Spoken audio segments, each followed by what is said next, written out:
It is a chance for warring parties to lay down their arms while athletes from the entire community of nations meet in noble contest. UN Secretary-General Kofi Annan has endorsed a new UN resolution that calls for a worldwide truce during the 2004 Olympic Games in Athens. Greece introduced the resolution, saying it would create a window of opportunity for the peaceful solution of conflicts. The appeal goes back to the tradition of a truce between warring city-states during the Games in ancient Greece. And for more now on this peace effort, let's talk to the director of the International Olympic Truce Centre, Ambassador Stavros Lambrinidis, who joins us from our bureau in New York. Ambassador, thanks for being with us. It's a lofty goal that you put before yourselves. How are you going to go about doing this? How do you actually halt animosity between nations during the course of the 2004 Summer Olympics? And not just those games, it goes to all future games. It is indeed a daunting task.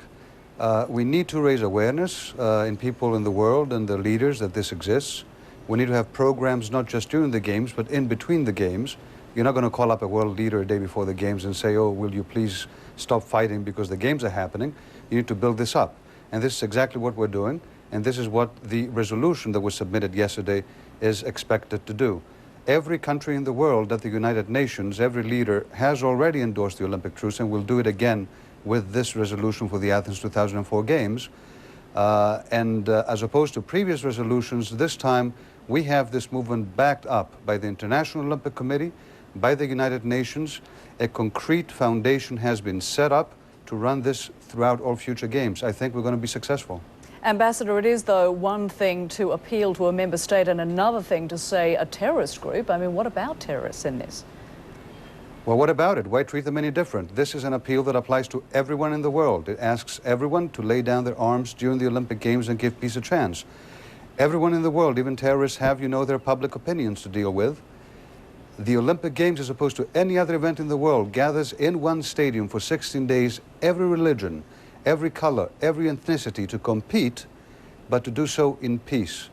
Every country in the world sends their young kids in that stadium. You cannot at the same time be sending some kids in a sports field to compete in peace and some other of your kids in a battlefield to die in war. This is the power of the Olympic truce.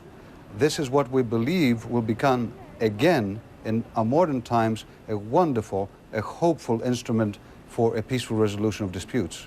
Ambassador, honourable goals, no doubt, but a lot of people would say more symbolism, really, than what you're expecting reality? Well, and I understand the skepticism, absolutely. It is not true. The Olympic truce has already been applied in the past 10 years, 3 times.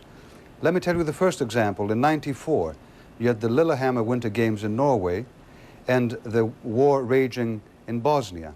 There was just 1 day of Olympic truce in Sarajevo. In that 1 day, UNICEF inoculated 10,000 children. Now, you know, is the Olympic truce a romantic notion? Sure, not for those kids. And many may remember the most recent example, which was in Sydney in 2000. North and South Korea marched together in the Olympic Stadium under one flag. Now, anyone who knows anything about that conflict knows that how difficult it was for those 2 countries to make even that symbolic statement. And a little after those games, the first exchanges of populations and families began in those countries. Now look, we all know that you have ups and downs in peacemaking. You don't have suddenly peace breaking out, but that is not the point. The point is to give peace a chance, to be hard-headed realists who at the same time can make a difference in the world, and that is what we hope we can achieve with the Olympic truce movement. That's what we are doing and building every day. Ambassador Lambrinidis, thanks for talking with us here on World News. Appreciate it. Thank you very much for having me. And it's time now for a look at the